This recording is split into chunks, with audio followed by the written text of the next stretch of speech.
Welcome my dear rockets. आज हम देखने वाले हैं द कैलकुलेटर। मूवी की शुरुआत में एक बैकग्राउंड साउंड से पता चलता है कि हजारों साल पहले जब पृथ्वी का एनवायरनमेंट खराब हो गया और वो रहने लायक नहीं बची, तो पृथ्वी के इंसान अपनी स्पेस टेक्नोलॉजी की मदद से अलग अलग प्लैनेट्स पर जाकर चले गए।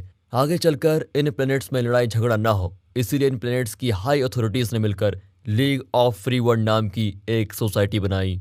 इसके बाद हम अंतरिक्ष में इंसानों के ठिकानों में से सबसे मशहूर प्लेनेट को देखते हैं, जिसका नाम है टाइटेनियम X95। ये प्लेनेट बहुत ज़्यादा एडवांस्ड और डेवलप्ड होता है। गवर्नमेंट ने लोगों को प्रोटेक्ट करने के लिए इस पूरे प्लेनेट को एक शील्ड से ढका हुआ है। लेकिन क्यों? इसका जवाब हमें आगे मिलेगा। कहानी शुरू होती है और हम टाइटेनियम प्लेनेट के प्रिजन में 10 कैदियों को देखते हैं, जिन्हें रूल्स तोड़ने के इल्जाम में पकड़ा गया है। वहाँ एक ऑफिसर उन सभी कैदियों से कहता है, मैं तुम्हें जिंदा रहने का एक मौका देता हूँ। इसके लिए तुम्हें यहाँ से 300 किलोमीटर दूर समुद्र को पार करने के बाद आइलैंड ऑफ हैप्पीनेस नाम की जगह पर पहुंचना होगा। जो भी वहां पर जिंदा जाएगा वो सजा से बच जाएगा, उसे जीने का एक चांस मिल जाएगा। लेकिन वहां तक पहुंचना बहुत मुश्किल है, क्योंकि शहर के बाहर बहुत ज्यादा खतरनाक क्रिएचर्स हैं, जिनसे बच पाना बहुत ही मुश्किल, और एक गलती के कारण तुम मारे भी जा सकते हो। अब इन सभी कैदियों को जेल से बाहर शील्ड के पास लाया जाता है। ये शील्ड इस शहर के लिए प्रोटेक्टर का काम करती है और शहर के बाहर रहने वाले क्रिएचर्स को अंदर नहीं आने देती। यहाँ एल्विन नाम के कैदी के मुंह पर कपड़ा लगाया होता है और ऑफिसर उसे थोड़ी दूर आगे जाने के लिए कह देता है। एल्विन धीरे धीरे आगे बढ़ता है, तभी उसके पैर के नीचे एक पत्थर आता है और वो लात मारकर उसे फेंकता है, जो सीधे जाकर शील्ड से टकराता है। इससे एल्विन वहीं पर रुक जाता है। वो ऑफिसर ये देखना चाहता था कि क्या एल्विन शील्ड से टकराएगा या नहीं। दरअसल एल्विन कुछ समय पहले इस शहर के प्रेसिडेंट का काउंसलर हुआ करता था, लेकिन जब एल्विन को प्रेसिडेंट के गलत कामों के बारे में पता चला तो उसे जेल में डाल दिया गया। एल्विन जब काउंसलर था तो उसी दौरान उसे क्रिएचर्स के बारे में बहुत अच्छी नॉलेज मिल गई थी, और साथ ही उसे ये भी पता था कि किस क्रिएचर्स की क्या कमजोरी है। अब सभी कैदियों को बाहर भेजकर इस शील्ड को बंद कर दिया जाता है। वहां ऑफिसर उन्हें सफर के लिए एक मेटल का बॉक्स देता है, जिनमें उनके खाने पीने का सामान और हथियार होते हैं। शील्ड के बंद होने के बाद सभी अपने आइलैंड ऑफ हैप्पीनेस की तलाश करने निकल पड़ते हैं। लेकिन रास्ते में हम देखते हैं कि बॉर्ग नाम का एक कैदी खुद को लीडर कहता हुआ बाकी सभी पर कंट्रोल करना चाहता है, ताकि वो उनसे अपनी बातें मनवा पाए। लेकिन एल्विन किसी के नीचे रहकर काम नहीं करना चाहता, इसलिए वो उसका ऑर्डर मानने से बिल्कुल मना कर देता है कि मैं तुम्हारी बात बिल्कुल नहीं मानूंगा। इस प्रिजनर्स में से अना नाम की एक लड़की एल्विन के साथ खड़ी होती है। जब बॉर्ग एल्विन और अना को अपने खिलाफ देखता है तो वो गुस्सा हो जाता है, लेकिन वो उनका कुछ नहीं बिगाड़ पाता। इसके बाद वो मेटल बॉक्स खोला जाता है, तभी एल्विन जल्दी से चाकू उठा लेता है। सभी कैदी खाने पीने के सामान के लिए बॉक्स के ऊपर झपट पड़ते हैं, लेकिन बॉर्ग उन्हें साइड करके पूरे बॉक्स पर ही कब्जा कर लेता है। अब ये देखकर एल्विन बॉर्ग के साथी को चाकू की नोक पर रखकर कहता है, मुझे हम दोनों के लिए खाना चाहिए। बॉर्ग उसे खाना तो नहीं देना चाहता, लेकिन अपने साथी को बचाने के लिए उसे खाने के पैकेट्स देने पड़ते हैं। इसके बाद एल्विन कहता है कि मुझे वो मेटल बॉक्स भी चाहिए, लेकिन बॉर्ग इसके बदले उसके खाने के सभी पैकेट्स वापस मांगता है। इस पर एल्विन भी अपना सारा खाना डोनेट करके बॉक्स को ले लेता है। एल्विन के इस स्टेप से अना थोड़ी शॉक्ड होती है कि ये कर क्या रहा है, लेकिन उसे एल्विन पर भरोसा होता है कि वो जो भी कर रहा होगा वो बिल्कुल सही होगा। अब सफर पर निकलने से पहले बॉर्ग की टीम की एक लड़की मारिया एल्विन से कहती है, मुझे भी अपने ग्रुप में शामिल कर लो। लेकिन एल्विन कहता है कि अगर मैंने तुम्हें अपने ग्रुप में शामिल किया तो हमारी मुश्किलें बढ़ सकती है, क्योंकि हमारे पास लिमिटेड रिसोर्सेज हैं। अब एल्विन एक रस्सी की मदद से खुद को अना के साथ बांध देता है। फिर ये दोनों बॉक्स को लेकर अपने सफर को आगे बढ़ते हैं। उधर बॉर्ग की टीम भी निकल चुकी है। इसके बाद एल्विन और अना जब कुछ दूर आगे जाते हैं तो देखते हैं बॉर्ग के ग्रुप से लाइला नाम की औरत उनकी तरफ दौड़े आ रही है। लाइला पास आकर एल्विन से कहती है कि प्लीज मुझे अपने ग्रुप में शामिल कर लो, लेकिन एल्विन उसे मना करता हुआ वापस बॉर्ग के ग्रुप में लौटने के लिए कहता है। इतना कहते ही वहां पर ऊपर जेल से गोलियां चलने लग जाती है और एल्विन अना के साथ पत्थर के पीछे छिप जाता है। जब गोलियां चलनी बंद हो जाती हैं तो ये दोनों लाइला को पीछे छोड़कर अपना सफर फिर से शुरू करते हैं। उधर जेल में ऑफिसर एक एडवांस डिवाइस की मदद से प्रेसिडेंट से बात कर रहा होता है, और उसके साथ मेटिस नाम का एक आदमी भी होता है। प्रेसिडेंट उनसे पूछता है कि एल्विन को मारने में इतनी देरी क्यों लग रही है, तो मेटिस बताता है कि जब तक वो मैग्नेटिक एरिया तक ना आ जाए तब तक हमारा वहां जाना खतरे से खाली नहीं है। इधर दूसरी तरफ रास्ते में अना अपने शरीर को पानी से साफ कर रही होती है, तभी उसके पीछे जमीन से एक क्रेचर बाहर आता है और वो अना पर अटैक करने वाला होता है, लेकिन तभी एल्विन वहां आकर सही समय पर क्रेचर को पकड़ लेता है और फिर अना उसे चाकू से मार देती है। एल्विन इस क्रेचर के शरीर को हथियार के रूप में यूज करने के लिए अपने पास ही रख लेता है। उधर बॉर्ग का ग्रुप उनके पीछे पीछे चल रहा होता है और एक पॉइंट पर ये दोनों ग्रुप आमने सामने आ जाते हैं।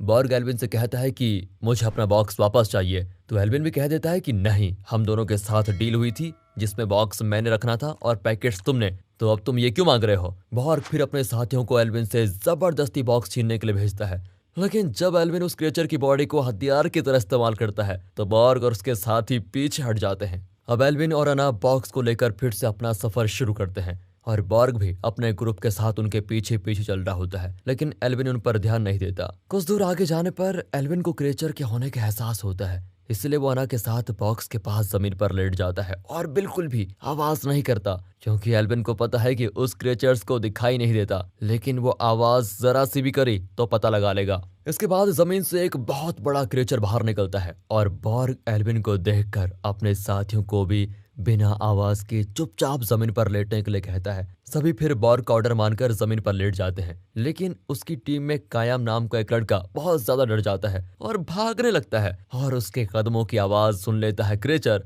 फिर वो कायम को मारकर उसे अपने साथ जमीन के अंदर लेके जाता है। ये देखकर इन सभी की हालत बहुत खराब हो जाती है। वहीं एल्विन की वजह से अना की जान बच जाती है और वो दोनों अपने सफर में आगे बढ़ना शुरू कर देते हैं। कुछ दूर आगे जाने पर अना नोटिस करती है कि उनकी तरफ हजारों की तादाद में क्रिएचर इंसेक्ट की फौज तेजी से आ रही है। अब इससे बचने के लिए एल्विन और अना के पास जो बॉक्स होता है वो उसके अंदर चले जाते हैं, जिससे सारे इंसेक्ट्स उन्हें बिना कोई नुकसान पहुंचाए उसके ऊपर से निकल जाते हैं। लेकिन इंसेक्ट्स के जाने के बाद जब वो बॉक्स से बाहर आते हैं तो देखते हैं कि बॉक्स की हालत बहुत ज्यादा खराब हो गई है और उसका हैंडल भी टूट गया है, इसलिए वो बॉक्स को वहीं पर छोड़कर आगे बढ़ते हैं। उधर एल्विन का पीछा करता हुआ बॉर्ग और उसका ग्रुप थोड़ी ही देर के लिए आराम करने के लिए एक जगह पर रुकते हैं, लेकिन लाइला बॉर्ग से कहती है कि अगर हम थोड़ी देर के लिए भी रुके तो वो दोनों हमसे काफी आगे चले जाएंगे और हमसे जल्दी आइलैंड ऑफ हैप्पीनेस पर पहुंच जाएंगे। बॉर्ग उसकी बातों को नहीं सुनता, इसलिए लाइला अपनी रस्सी काटकर एल्विन के पीछे जाने लग जाती है।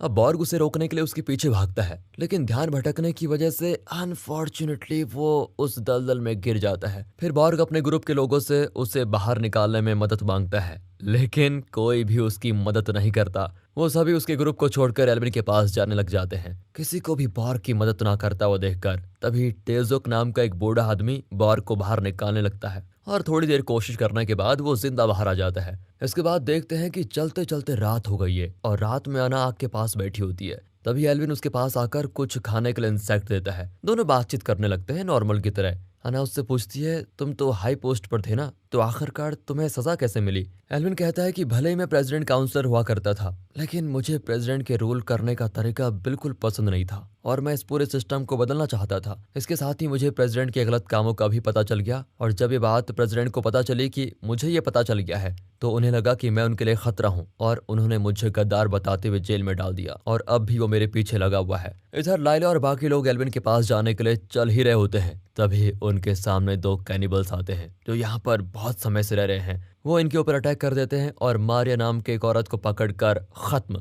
फिर कैनिबल से बचने के लिए लाइला और बाकी सभी एक जगह पर छिप जाते हैं। दूसरी ओर जब मारिया के चीख खाना को सुनाई देती है तो वो एल्विन को मारिया की मदद करने के लिए कहती है, लेकिन एल्विन कहता है कि अब तक मारिया मर चुकी होगी, वहां जाकर कोई फायदा होगा नहीं हमारा। मेरी जिम्मेदारी सिर्फ तुम्हें यहाँ से बाहर निकलना है, ना कि बाकी लोगों को। इस पर अना उससे कहती है कि तुम डरपोक हो और मारे को बचाने के लिए इसलिए नहीं जा रहे हो क्योंकि तुम्हें डर लग रहा है। ये सुनकर एल्विन जोर जोर से चिल्लाते हुए कहता है कि यहाँ वो क्रिएचर्स मुझे अपना शिकार बना लो। एल्विन को इस तरह कोता हुआ देखकर वो तो रोने ही लगती है। अब अना को रोते हुए देखकर एल्विन अपना गुस्सा शांत करता है। उधर बॉर्ग और टेजुक लाइला को पत्थर के पीछे छिपा हुआ देख लेते हैं और बॉर्ग अब लाइला से बदला लेने के लिए उसे मारने की कोशिश करता है, लेकिन लाइला बचाव में कहती है, मैं एल्विन के ग्रुप में इसलिए जाना चाहती थी क्योंकि गवर्नमेंट ने मुझे एल्विन को वापस लाने का काम दिया है। एल्विन प्रेसिडेंट का काउंसलर था और अगर हम उसे गवर्नमेंट को सौंप देंगे तो हम जिंदा बच सकते हैं। बॉर्ग को उसकी बातों से कोई फर्क पड़ता ही नहीं और फिर भी वो उसको मारने के लिए आगे बढ़ता है। ये देखकर खुद को बचाने के लिए लाइला भागने लगती है,